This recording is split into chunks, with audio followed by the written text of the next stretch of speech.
یہ راستہ فوجی فاؤنڈیشن ہاسپٹل اور یونیورسٹی صدر اور اس کے علاوہ کچہری کی طرف مڑتا ہے، اور یہ میں نے ایک سائن بورڈ کی پکچر لے کے آپ کو دوبارہ دکھا دی ہے تاکہ آپ اس کو اگر نہیں پڑھ سکے تو آپ پڑھ لیں۔ فوجی فاؤنڈیشن ہاسپٹل بھی تمام تر جو جدید سہولیات ہیں ان سے مزین ہے، اور یہاں پہ لوگ اپنے علاج معالجے کے لیے آتے ہیں۔ جو فوجی ریٹائرڈ لوگ ہیں ان کے لیے تو خصوصی یہاں پہ کنسیشن ہوتی ہے اور کافی ان کا خیال رکھا جاتا ہے، لیکن باقی لوگ جو سول پیشنٹ ہوتے ہیں ان کو بھی اچھی لک آفٹر وہ لوگ کرتے ہیں۔ خوبصورت بلڈنگز بھی میں آپ کو دکھا رہی ہوں، یہ آپ دیکھیے۔ اب ہم لوگ کچہری کے قریب پہنچنے والے ہیں۔ پاکستان کا فلیگ جہاں پہ بھی ہو تو ساری اس کے ارد گرد کا جو منظر ہے وہ خوبصورت ہو جاتا ہے۔ بے شک ہم سب لوگ جو ہیں وہ پیور پیٹریوٹک پاکستانی ہیں اور ہمیں اپنے پاکستان سے بہت زیادہ محبت ہے۔ جناب تو یہ خوبصورت سا علاقہ جو ہے، اور آپ کو میں بہت ایکسائٹڈ نظر آ رہی ہوں، یہاں پہ ہے فاطمہ جناح وومن یونیورسٹی، جو کہ پاکستان کی پہلی وومن یونیورسٹی ہے، اور اس میں نے پڑھا تھا، اور جب بھی میں یہاں سے گزرتی ہوں تھوڑی ایکسائٹیڈ ہو جاتی، تو میرے کلیگس کہہ رہے تھے ہاں ہاں ٹیچر سمینہ پتہ چل گیا ہے، میم سمینہ پتہ چل گیا ہے کہ یہاں پہ آپ کی یونیورسٹی ہے۔ تو ابھی جناب ہم لوگ پہنچ چکے ہیں، آرمی میوزیم کی طرف مڑ چکے ہیں، اور یہ وہ راستے ہیں جو جن کے راستے میں لال کرتی آتا ہے، آگے بائستہ بچنگی آتا ہے، اور یہ کانوینٹ اسکول تھا میرے لیفٹ سائڈ پہ۔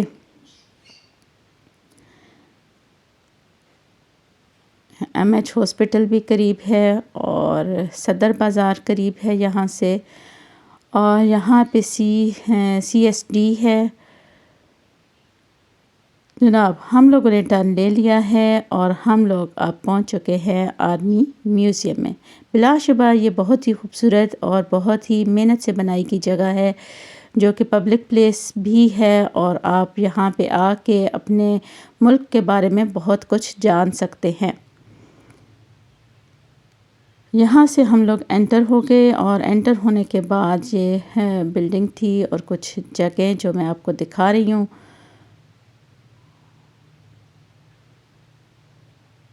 جب بندہ کہیں انٹر ہوتا ہے تو وہ چاہتا ہے کہ جلد از جلد زیادہ سے زیادہ وہ کیپچر کر لے، اور اسی میں پھر وہ جو ہے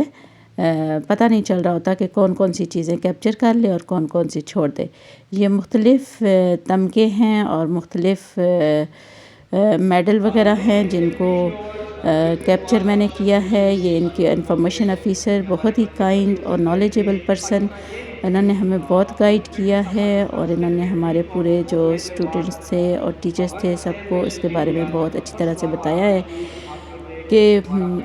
شروعات سے لے کر اینڈ تک جو بھی چیزیں ان کے پاس رکھی ہوئی تھی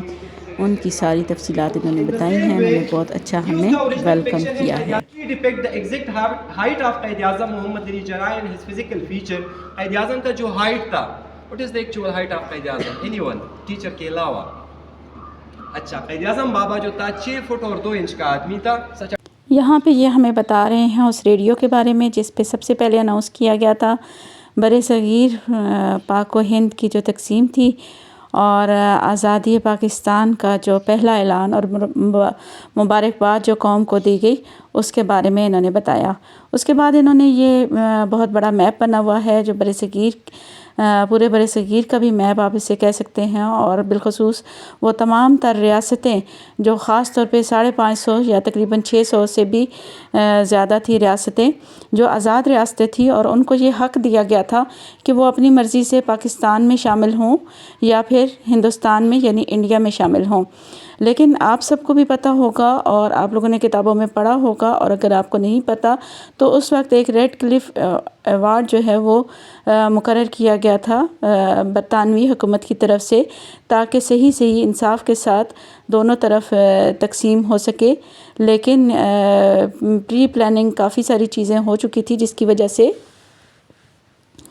ایسا ممکن نہ ہوا، اور ایسی ریاستیں چھوڑ دی گئیں جو کہ مسلمان بھی تھیں اور جو پاکستان کے ساتھ شامل بھی ہونا چاہتی تھی، لیکن وہ ریاستیں انٹینشنلی جو ہے ان کا اس وقت فیصلہ نہ کیا گیا، اور جب ان ریاستوں نے خود بھی پاکستان کے ساتھ الحاق کرنا چاہا یا پاکستان کے ساتھ شامل ہونا چاہا تو اس میں بھی روڑے اٹکائے جاتے رہے۔ وہی ریڈ کلف ایوارڈ جو تھا کا موجودہ فیصلہ ہمارے لیے ایک اور کاری ضرب ہے۔ یہ ایک غیر منصفانہ، ناقابل فہم بلکہ غیر اخلاقی اعلان ہے۔ اگرچہ یہ غلط، غیر منصفانہ، گمراہ کن ہے، یہ عادلانہ نہیں بلکہ سیاسی فیصلہ ہے، مگر اس پر عمل کرنے کا وعدہ ہم کر چکے ہیں۔ علاقے بعد میں انڈیا کو ایوارڈ ہوئے، انڈیا کو دے دیے، جس کی وجہ سے انڈیا کو نہ صرف ایک فزیکل پاتھ مل گیا کشمیر کو، جو کہ اس ٹائم سے ایک ایشو آ رہا ہے اور سٹل ایک ڈسپیوٹڈ ایریا، اور اس کا وجہ یہ تھا کہ اگر انڈیا کو یہ پٹھان کوٹ اور یہ گرداسپور وغیرہ نہیں ملتے تھے، کیونکہ یہ تقسیم اس طرح ہونا تھا کہ یہ پورا ٹیریٹری پاکستان کا ہو جائے گا اور یہ باقی جو انڈیا ہے انڈیا کا ہو جائے گا۔ بٹ وہی ہوا، جب انڈیا کو یہ علاقے مل گئے تو اس نے نہ صرف کشمیر پہ انوائٹ کیا اس ٹائم۔ یہ اس وقت جب لوگ وہاں سے ہجرت کر کے آ رہے تھے، ہندوستان سے پاکستان آ رہے تھے، بہت ہی درد بھری اور بہت ہی دکھ والی کہانیاں ہیں۔ اگر ایک ایک بندے کی کہانی پڑھیں تو رونگٹے کھڑے ہو جاتے ہیں، اور آپ جو ہے وہ اپنے ضمیر کے سامنے جواب دہ ہو جاتے ہیں کہ کیا پاکستان اسی لیے حاصل کیا گیا تھا جو آج ہم سب لوگ کر رہے ہیں، جو ہمارے جو بعد میں حکمران ہمیں ملے ہیں اور جن کو ہم نے چوز کیا ہے حکمرانوں کو، جو انہوں نے پاکستان کا حشر کر دیا ہے، تو کیا ان لوگوں نے اس لیے قربانیاں دی تھیں؟ تو یہ بھی ہمیں یہی بتا رہے ہیں کہ وہاں سے اگر پورا خاندان گھر سے نکلا ہے یا پوری برادری نکلی ہے، 200 بندے بھی اگر ایک گھر کے ایک برادری کے نکلے ہیں، تو وہ یہاں پہنچ کر کوئی 2 یا 4 ہی رہ گئے تھے۔ پھر اس کے بعد بھی بہت سارے مسائل تھے، جیسے آباد کاری کا مسئلہ تھا اور آرمی کی تقسیم کا مسئلہ تھا، بہت سارے بنیادی ہمارے مسائل تھے۔ یہ وہ گاڑی ہے جو 1965 کی جنگ میں ان کے ایک میجر جو ہیں وہ یہاں پہ چھوڑ گئے تھے۔ ان کا دعویٰ تھا کہ ہم جو ناشتہ ہے صبح کا وہ وہاں کا بارڈر پہ جا کے کریں گے، لیکن پاکستانی غیرت مند قوم اور آرمی نے ایسا منہ توڑ جواب دیا تھا اس وقت کہ وہ بندہ جو ہے وہ اپنا یونیفارم تک بھی اس گاڑی میں چھوڑ کے چلا گیا تھا اس جیپ میں۔ تو یہ پھر ایز اے ماڈل جو ہے وہ ایز اے ٹرافی ہم لوگوں نے رکھی ہوئی ہے۔ یہ اوپر آپ کو جہاز دکھائی دے رہے ہیں، یہ جب پاکستان تقسیم ہوا تھا تو یہ برطانیہ کی طرف سے یہ 2 جہاز بھی جو ہیں یہ ہمیں دیے گئے تھے۔ عوام نے یا پاکستان آرمی نے اس ٹائم کیپچر کیے تھے، لیکن جو اس جنگ کا کامیابی کا راستہ وہ یہی تھا کہ یہ جنگ صرف پاکستان آرمی نے نہیں لڑا تھا، بلکہ پورے کمیونٹی، پورے پاکستانی قوم نے لڑا تھا، چاہے وہ ایک رکشہ کا ڈرائیور کیوں نہیں تھا، چاہے وہ ایک گھریلو خاتون کیوں نہیں تھی، چاہے وہ ایک وکیل کیوں نہیں تھا۔ اس جنگ میں ہر کسی نے، اگر آپ اس ٹائم کے میوزیشین آرٹسٹ کو دیکھیں، اس نے بھی ایک نہ صرف ایک پازیٹیو رول بلکہ پورے قوم کی یونٹی میں، وہ میڈم نور جہاں کے سانگ بھی آج بھی اگر بندہ سن لے تو اس نے ایک خاص یونٹی اور ایک خاص مورال اور ایک خاص جذبہ۔ تو دس از اے وار جو آپ کو پیچھے ایک بابا نظر آئے گا کہ ان لوگوں کی ٹرائبیوٹ میں ان کا ہسٹری پرزرو کرنے کے لیے ایک ڈائروما بنایا ہوا ہے۔ اگین اس ٹائم کا جو رول آف میڈیا، وہی بات، یہ جنگ ہمارے صرف فورسز نے نہیں لڑا تھا، ہر کمیونٹی کے لوگ اس میں شامل ہوئے تھے، چاہے وہ میوزیشین آرٹسٹ کیوں نہیں تھے۔ تو رول آف الیکٹرانک میڈیا جو کہ ایک آج کل الیکٹرانک میڈیا ایک بہت بڑا ہتھیار بنا ہوا ہے۔ جی، جو ابھی سٹوری بتا رہے تھے یہ انفارمیشن آفیسر، یہ انہی حر مجاہد کے بارے میں بتا رہے تھے جنہوں نے پاکستان کے لیے بہت دلیری سے مقابلہ کیا اور پاکستان کی بہت مدد کی۔ میجر عزیز بھٹی شہید، اور ان کے ریلیٹیو ہیں میجر شبیر، ان کی بھی یہاں پہ تصویریں لگائی گئی ہیں اور ان کے یہ ماڈل بنا کے لگائے گئے ہیں۔ اور پھر جو ان کے ہتھیار تھے، جو یونیفارم ہیں اور یہ ساری چیزیں بھی یہاں پہ سیو کی گئی ہیں تاکہ لوگ دیکھیں اور انسپائر ہوں۔ بلا شبہ ان بڑے لوگوں اور عظیم لوگوں کے یہ جو چیزیں ہیں، جو ان کے ہتھیار ہیں، جو ان کے بارے میں معلومات ہیں، یہ ہمارے لیے بہت بڑا سرمایہ ہیں، ہمارے لیے انسپریشن ہے، ہمارے لیے ایک آزادی کا نشان ہے۔ تو اس طرح تمام جتنے بھی شہداء ہیں 1965 کی جنگ کے، 1971 کی جنگ کے، جن کو نشان حیدر دیا گیا اور جن کو بڑے بڑے تمغات سے نوازا گیا، تو ان سب کی یہاں پہ تصویریں، ڈائراماز اور اس طرح چیزیں موجود ہیں۔ اگر آپ لوگ آنا چاہیں یہاں پہ آ کے دیکھیں۔ یہ 1971 کی جنگ کے بارے میں ہمیں بتا رہے ہیں۔ جنگوں کو کبھی بھی خیر مقدم نہیں کیا جاتا اور وہ جب بھی آتی ہیں تباہی پھیلاتی ہیں، لیکن کبھی کبھی حالات ایسے ہو جاتے ہیں کہ جنگ کے سوا کوئی چارہ نہیں رہتا۔ 1971 کی جنگ میں ہم لوگوں نے عسکری غلطیاں بھی کی اور ہمارے جو تھے باقی انتظامی، ہم لوگوں نے بھی حکومت کے لیول پہ بھی غلطیاں ہوئی ہم سے، لیکن جب بھی کوئی جنگ ہوتی ہے تو اس کے پیچھے بہت بڑا پروپیگنڈا ہوتا ہے اور تبھی وہ جنگ لڑی جاتی ہے۔ بہت ساری ہماری یہاں پہ کمزوریاں تھیں۔ یہ والی جو ہے یہ گاڑی کے بارے میں بتایا جا رہا ہے کہ یہ بڑی جو گاڑی آپ دیکھ رہے ہیں یہ کن کن جرنیلوں نے استعمال کی ہے اور اب ایسا ماڈل رکھی ہوئی ہے۔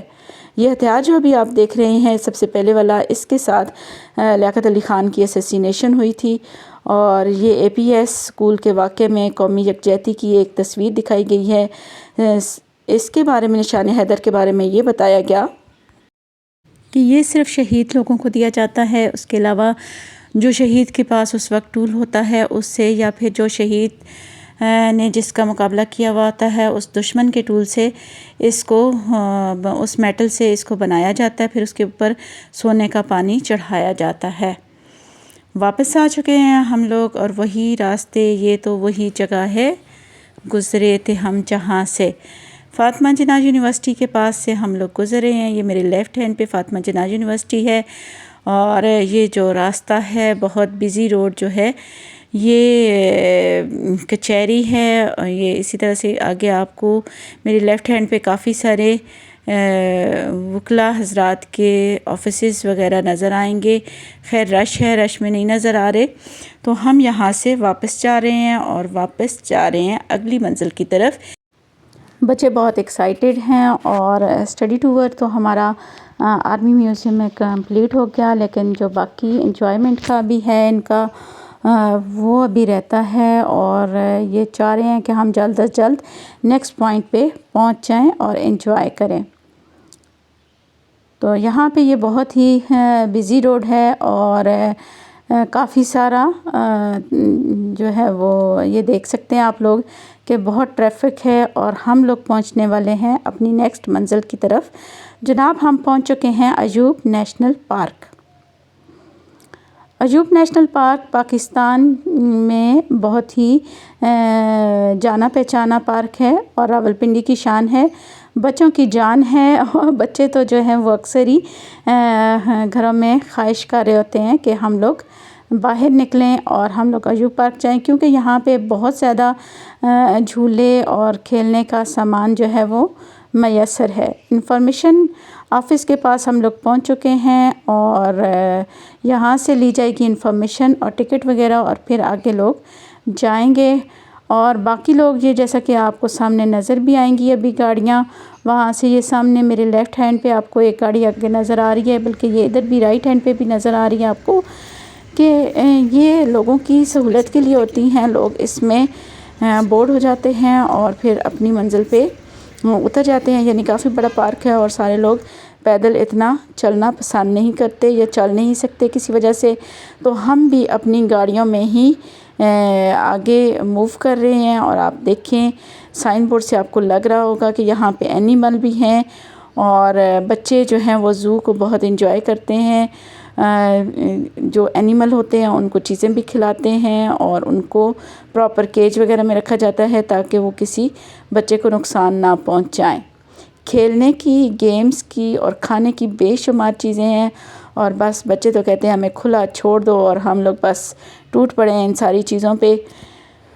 یہ ایک بہت بڑا درخت آپ دیکھ رہے ہیں، کتنا ماشاءاللہ بڑا درخت ہے، اور اس کی ٹہنیاں پھیلی ہوئی ہیں۔ گرمیوں میں بھی اس کا بہت مزہ آتا ہے، لوگ اس کی چھاؤں میں بیٹھتے ہیں۔ ہم آہستہ آہستہ پارکنگ کی طرف جا رہے ہیں تاکہ ہم کسی سیف جگہ پہ اپنی ساری گاڑیاں روک کر تو اپنے بچوں کو پارک میں جانے دیں۔ پارک میں بہت ہی مزہ آنے والا ہے، بہت ہی زبردست ہم لوگوں نے انجوائے کیا۔ آپ بھی ہمیں جوائن کیجئے گا، لیکن اگلے پارٹ میں۔ ولاگ کافی بڑا ہو رہا ہے، اور آگے بہت زیادہ انجوائے کرنے والی چیزیں آپ کے ساتھ شیئر کرنی ہیں، کس طرح سے ہم لوگوں نے انجوائے کیا، کہ کب ہم لوگ واپس گئے، اور کتنا مزہ آنے والا ہے۔ پنڈی کے پارک کتنے خوبصورت ہیں، آپ یہ سب جاننے کے لیے ہمیں ضرور جوائن کیجئے گا۔ تب تک کے لیے اجازت، اللہ حافظ۔